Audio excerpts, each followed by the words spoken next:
All right, hello everyone. We're going to talk about trig ratios, and I've got a little bit of practice for you towards the end of this assignment. So, there's a few vocabulary words you need to be aware of. First of all, we're talking about opposite. Opposite is going to be the side that is across from, so the side across from whatever angle we're talking about. Okay, so across from an angle. Now, in here, in these two angles, I gave you something you might not be familiar with. These are Greek variables, Greek letters that we use like variables. So a lot of times in geometry, when we're trying to find a missing angle, or if we don't know what the angle is, we can represent it like a variable, but this time it's in Greek. So like x, y, and z, we're going to use theta or beta, and sometimes we might use this one that looks like that. It's called alpha. Okay, so if I was talking about the side across from an angle, maybe I'm talking about the side opposite of, let's go with beta. If we were talking about the side opposite of beta, beta is right here, the one opposite of it is right there. Or another way, another definition you could put it is the side that doesn't touch this angle. So x is the side we're talking about, or segment PQ here. That's the side opposite of beta. So in this case, it would be x. Or maybe I was talking about the side opposite of theta. In this case, the side opposite of theta, which would be right here, is y. So y is opposite of theta. Next vocabulary word you should be aware of is adjacent. It's going to be a side that is next to the given angle that we're talking about, a particular angle. Okay, a certain angle, not just any random angle, but a certain one that we're using. Another definition I often use is it connects the angle and the right angle, so angle in the box. Okay, so whatever angle we're talking about, it connects those two. So if we're going for adjacent to beta, that's usually the way we phrase it, is adjacent to beta, then we would look at beta, and the one that's next to it, or connects the angle in a box, is this y. Okay, now I should have said something earlier, I forgot. But if we're talking about next to, the side that's next to the angle, but not the hypotenuse. So a little caveat, not the hypotenuse. And most people know what the hypotenuse is. And if you don't, you're going to learn here in a second. Sorry about my sloppy handwriting. Okay, so adjacent to beta, I messed that up. Let me go ahead and fix that. Adjacent to beta would be the side that has y next to it, or a side that has y on it. This one right there. Okay, again, adjacent this time to theta, so the one that's next to theta, but not the hypotenuse, or connects theta in the angle, or theta in the box, I'm sorry, that would be x in my picture. Okay, so depending on which angle we're talking about, a certain angle, so again, not just random angle, but some specific angle. This will make a little bit sense as we go on, but it will adjust which one is adjacent or which one's hypotenuse. Okay, so then the last one is the hypotenuse. In my definition, I like, yes, it's the longest side. That's what a lot of students go with, but I don't want you memorizing where the hypotenuse is based on its length, but more location is what I'd prefer you think about. So it's across from the right angle, or the box. If there's no box, then there is no right angle, which means you can't use any of the stuff anyway. Okay, so it doesn't touch the right angle, it's across from it. And so in this case, it's going to be z, the hypotenuse is, I spelled the wrong, hypotenuse is z. Man, my hammer is super sloppy today. All right, so let's talk about the trig ratios and how we would use this stuff. So once we know how to label opposite, adjacent, and hypotenuse, we can try to figure out how to attach trig ratios to these ideas. The first trig ratio is sine. Okay, there's three of them. The second one is cosine, and the third is tangent. Okay, we will abbreviate each one of these like this, and this, and this. We do not call these sin, cos, and tan. It's one of my pet peeves. We don't want to call it sin, cos, or tan. So if I ask you which function it is or which ratio it is, you don't say sin or cos or tan. You say sine, cosine, or tangent. It's an abbreviation, just like how you don't call me Murr McWilliams, or when you get sick, you don't go to the DR. Okay, those are abbreviations for full words. So likewise, this is an abbreviation for a full word. So you have a function or a ratio, and then next to that ratio, that choice, that I guess we can call it a function, you will put whatever the angle is, and then we're going to put that equal to the side that is opposite of the certain angle that we're discussing, that we're using, and divided by the hypotenuse.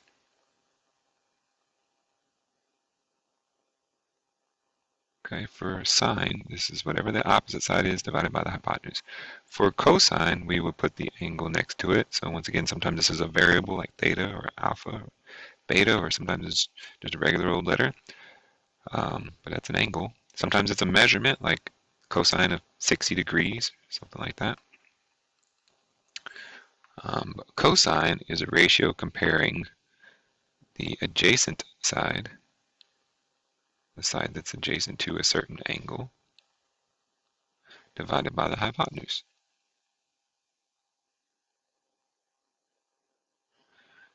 Okay, and the last one is tangent. Once again, we take the angle next to the function there, and then we're going to put it equal to a ratio. Remember, ratio is just a fraction, so this fraction comparing two ideas, these two ideas in this case, we're going to compare, I'll make a fraction out of the opposite side. Hey everyone, at this point in the video I'm about to make a mistake. I'm going to say divide by the hypotenuse. I meant to say divide by the adjacent side. I apologize, later on in the video I'll fix this. So if you can go ahead and write divide by adjacent, and you would have it right. Thanks. Divided by the hypotenuse. And it's the side opposite of whatever angle we're using. So once again, this angle that helps us figure out the opposite is the number we're going to put here, the letter or the variable we're going to put there. Okay, so now let's talk about how we actually use this stuff. Well, the first task is like recognizing how to write the ratios or functions.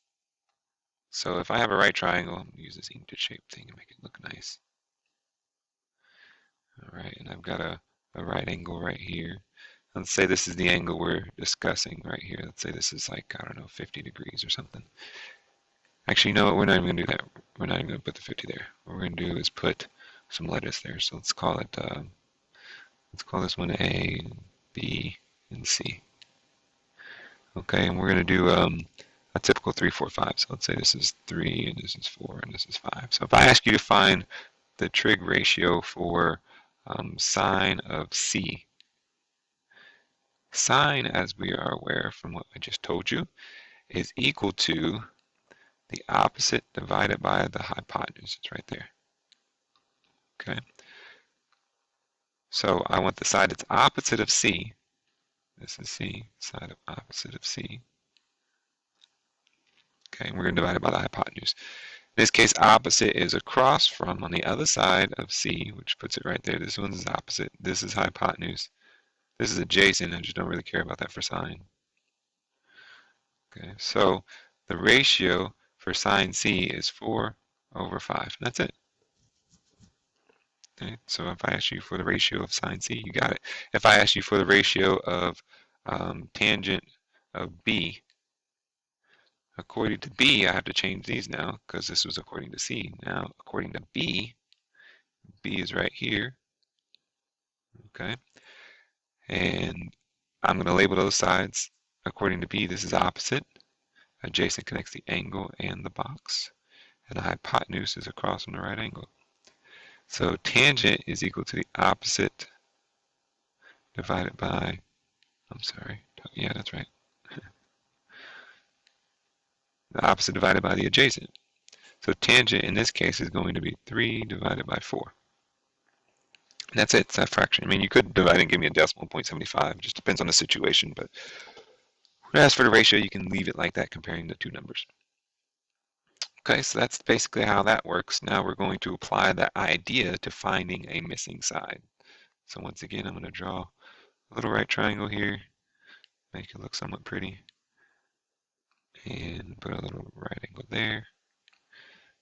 Okay, let's throw some numbers on here. Let's say this is, I have no idea how many degrees this is. I'm just going to guesstimate that this is around like 55 degrees on that corner. Okay, and I'm going to stick, let's say we're trying to figure out x, and this is 100. Okay, it's 100 feet or something like that. And I want to know how much x is. This is a common type of question, like 100 might be really big, but like if it was like 10 and you had like a building here and you're trying to figure out, oh, how high, how long of a ladder do I need?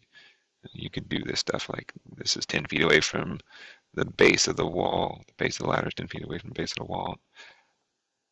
How many, if I put the ladder at 55 degrees, how long should the ladder be? I mean, that's the kind of questions you see on like an ACT test. There's your ladder, so forth. I've never been a big fan of these, but it's a common type of question. Whoops. Anyway, so I'm going to use 100 though down here. Call it x. Okay, so there's going to be 4 steps that we're going to use. The first step is to label the sides opposite, adjacent, and hypotenuse. And this all depends on whatever angle we're using. Here we're going to use the 55 degrees. We'll never use the 90 degree, by the way. It's always going to be 55 or this other corner. But sine, cosine, tangent would never have the 90 degree next to it. Second, after we label them, then we're going to pick a ratio or a function, a trig function. And that's going to be either sine, cosine, or tangent. After we do that, we're going to set up a proportion or an equation. And then lastly, we're just going to solve that thing. Okay, so let's go through the first step. Labeling according to the 55 degrees, which one is opposite, which one adjacent, which one's hypotenuse. So 55, here's your hypotenuse, that's probably the easiest one. This is going to be adjacent, connects the angle in the box. Across from the angle is opposite, which isn't really important in this question because there's nothing over there. Okay, so now I got to decide which one of these functions should I choose, sine, cosine, tangent. Okay, and now's a good point for me to remind you of a way, or show you of a way to help remember sine, cosine, and tangent. And I should have said this earlier, but I forgot. So there's this idea to help you remember these things. So let's see, a lot of people write like this. So ka toa. I like to write it like this. So ka toa. And the reason I write it like that is because it's a fraction like this. And maybe you can see where this comes from. So stands for the sine, S, and sine. Oops, I should go with this one. S is equal to, sorry about that. S is equal to the opposite divided by the hypotenuse, the O and the H. The ka is the C and the A. Cosine is equal to the adjacent divided by the hypotenuse. And the tangent is equal to the opposite divided by the hypotenuse. So the O and the H. I'm sorry. Oh no. I really messed this up. Oh, I gotta fix that. That's not hypotenuse. Oh, please adjust your notes. I am deeply sorry. That is opposite over adjacent. I almost feel like I should start the video over. That's a big mistake. Got in the habit of writing hypotenuse on the other two, but I messed that up. This should be adjacent. Okay, that is quite a large mistake, so I apologize. Opposite divided by adjacent. Yeah, otherwise it would have been the same as sine. Okay, so yeah, and I did that over here. Opposite over adjacent. You're probably like, what in the heck is he talking about? But now it makes a little bit more sense, I hope. Anyway, so now we're on step 2, picking a function. We had x is the hypotenuse, 100 is the adjacent. Pick which one of those has adjacent and hypotenuse in it. Well, this one right here has opposite and hypotenuse, so it's got the h, but doesn't have the a. This one's got the A and the H. Great. This one only has the A. So this is the one we're going to go with. It has the A and the H. So toe of the cosine is what we're going to use here. So to find the missing side, I'm going to move this out the way. I don't need this right now. We're going to do cosine. So we pick that function, cosine, and always, as I said before, the angle goes next to it. In this case, the angle is 55 degrees. We're going to write our fraction, which is the adjacent divided by the hypotenuse, the A over the H. The A is 100 feet, and the X is that. So sometimes the X will be on top, sometimes it will be bottom. It just depends on the question, and what's given to you. In this case, X is on the bottom. Now I say make a proportion, which is two fractions equal to each other, two ratios equal to each other. So put this over 1. And you got two ratios, and we're just going to cross multiply. Now, what is cosine of 55? What does that mean? Well, if you punch it in a calculator, it's just going to be a really long decimal. It's comparing the ratio of the adjacent side to the hypotenuse. So what this is really saying is if you were given some triangle and it has 55 degrees here, if you're comparing this side to the hypotenuse, this side, if you take this number and divide it by this number, no matter what, you're going to get the same decimal. Okay, so it could be a really big one, or maybe we're doing this entire side divided by this entire hypotenuse, or maybe it's even bigger than that, where you're doing something like this. Okay, so it's this entire side, the adjacent side, connecting the angle in the box, divided by the hypotenuse. No matter which one you choose, if you're going to take the adjacent side and divide it by the hypotenuse, you will always get the same number for cosine 55. Okay, now if it's cosine of 40, it would be a different decimal, or cosine of 50 would be a different decimal. So in this calculator, what we're going to do is hit 50, or what is it, 55? 55 first, and then hit trig, and we're going to choose the cosine. And so cosine of 55 is this long decimal. Okay, typically you use about 5 or 6 decimal places in the middle of the problem. We're still working out the work, and then at the end you can round it a little bit less than that. But in the middle of the problem, you can use lots of decimals. Now, I personally am going to say don't even use the decimals. We're going to use cosine of 55. But just keep in mind that it's this number. Cosine of 55 is approximately 573,576. Okay, roughly. Now, that's a long decimal, and we can use more places, or maybe even a little bit less decimal places, but I like to use a lot when we're in the middle of the problem. But as I said, we're not even going to use that. So just keep in mind that's basically what this is. 573,576. And then from there, we'll cross multiply. Okay, so cross multiplying, like you've done before, would involve taking this x times cosine 55. Remember, cosine 55 is just this decimal. Now we're not going to write it as cosine 55x, because this looks as if we're taking 55 times the x, which is not the case. Remember, cosine 55 is one number. If you want to write like this, you can get away with that. But the common way we'll write this is putting the x first, or even if that's just some regular number instead of x, we'd write the x first, or the regular number first, and then we put cosine 55. This is making it clear that this is being multiplied right there. You could put a multiplication symbol right here too if you want. You don't have to do that though. And then we're going to multiply the other direction, which would be 1 times 100, which equals 100. Okay. And now after we've cross multiplied, sometimes depending on where x is, x will be all alone and we're done. In this case, when x is on the denominator, then we are not alone. We need to do one more step. To get x by itself, we're going to divide by that number next to x. Remember, this is just, it's almost as if it was, 57376x equals 100. And you would divide by 0.57376 to get it to cancel out and x be by itself. It's the same idea, except for we're not writing out that long decimal. We're leaving it exact. So I'm going to divide by that decimal on both sides. Okay, and that will cancel this out, leaving x on the left, and this is the exact answer. cosine 55. So if I ask for an answer to be in exact form, this is it. Now,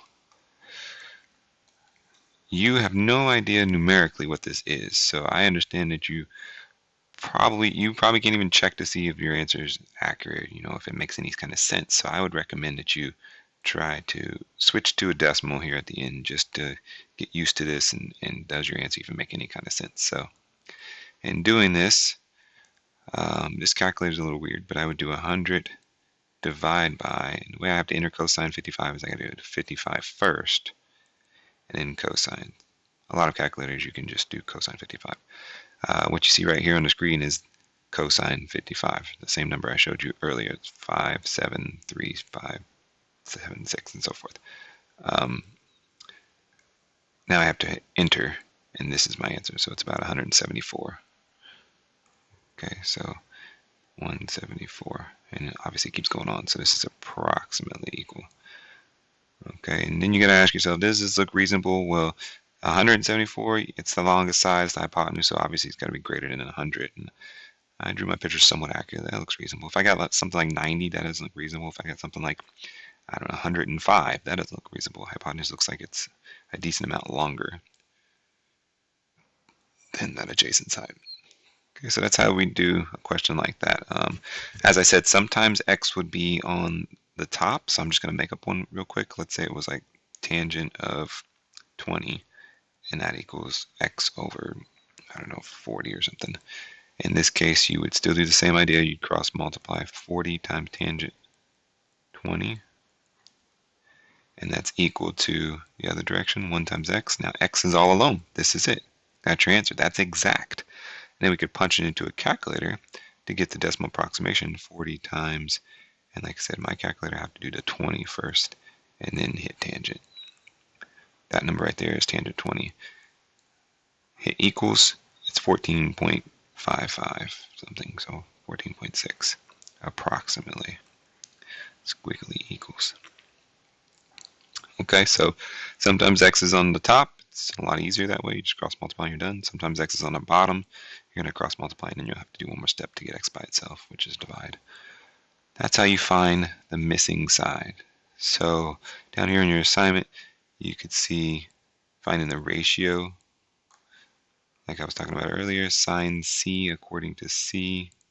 We want to know sine, which is the opposite over the hypotenuse. Okay, remember this phrase I told you, so, ka, toa. Okay, then you got sine c, which is the opposite, 24 is opposite, over the hypotenuse, 25. That's all you got to do, right? 24 divided by 25. Let's say we were trying to do tangent. Tangent is equal to the opposite divided by the adjacent from angle A.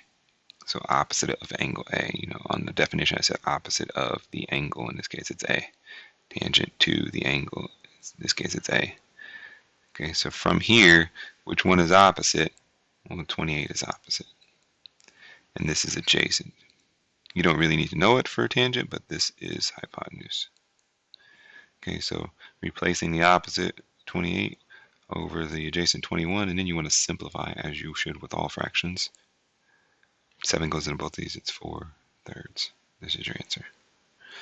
Okay, that's how you're going to tackle the rest of those. And then you got some missing stuff. We did a couple examples, so I'm going to let you figure that out. And the last thing we need to discuss, I know this video is getting kind of long, I apologize, but the last thing we discuss is a little bit easier is how do you find a missing angle? Okay, so what are you going to do to find a missing angle? And this is when we start doing inverse tangent, okay? Inverse trig functions. So the inverse trig functions look like this. Instead of writing sine, you write it with a little power of -1. And instead of writing cosine, you would write it with a power of -1. Instead of writing tangent, it's a power of -1. You don't read it like that. We call it inverse sine. And what inverse sine does is it's like the opposite of sine. It like reverses it. So typically, I'm just going to make up a question here. Let's say you had sine of some unknown angle. Actually, I can make up something real quick.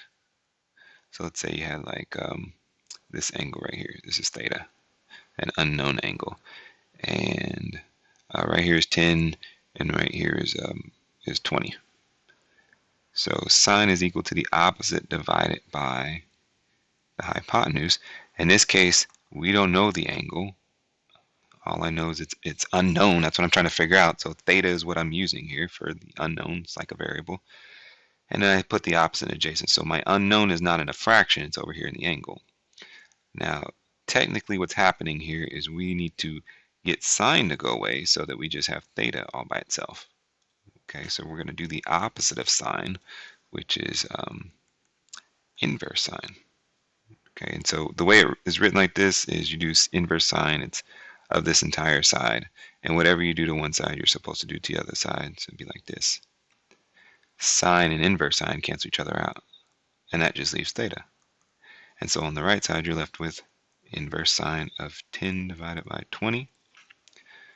Okay, and this can just be punched in a calculator. Now that you've seen it, we typically don't do all this work like this. Usually we just jump straight to this. As long as you understand that inverse sine is used to figure out missing angles. Inverse cosine is used to figure out missing angles. Inverse tangent is used to figure out missing angles. You just got to choose the correct one.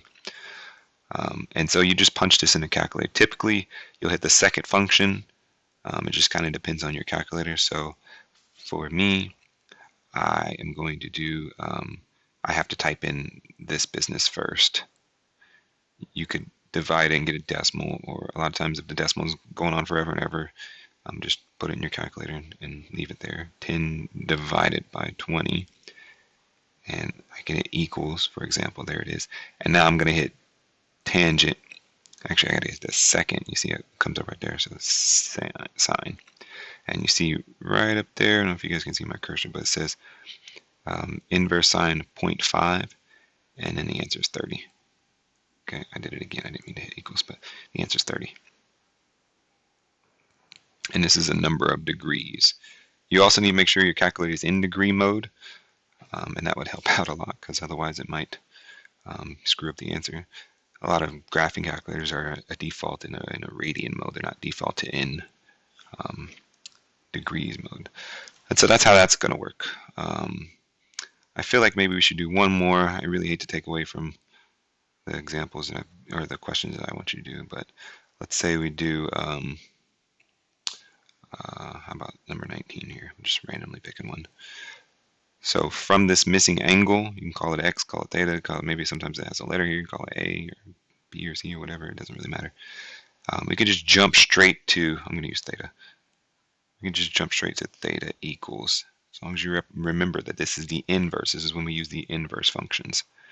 Okay, so from this theta, we got to label the sides just like we did before. Label the sides first. This is opposite.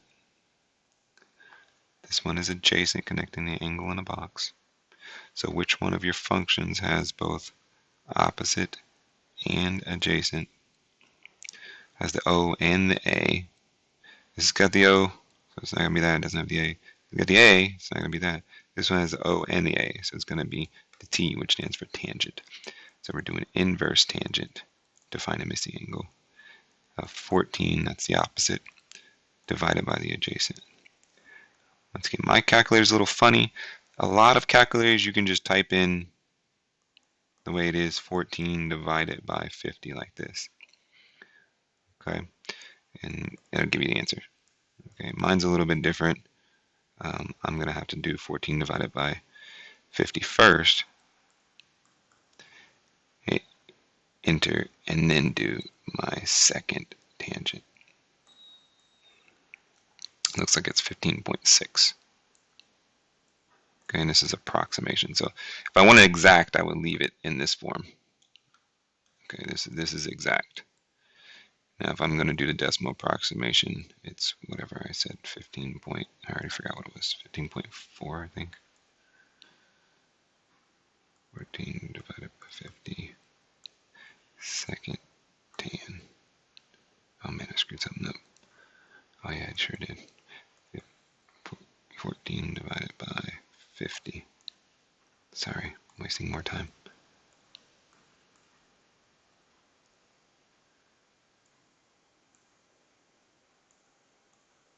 .6. Okay, I was off. I apologize. Okay, so that's that. That's the entire video. I'm sure you're going to have some questions. Just be ready to ask them or send me some emails or whatever you need to do. All right. Thanks for watching. Hope you learned something.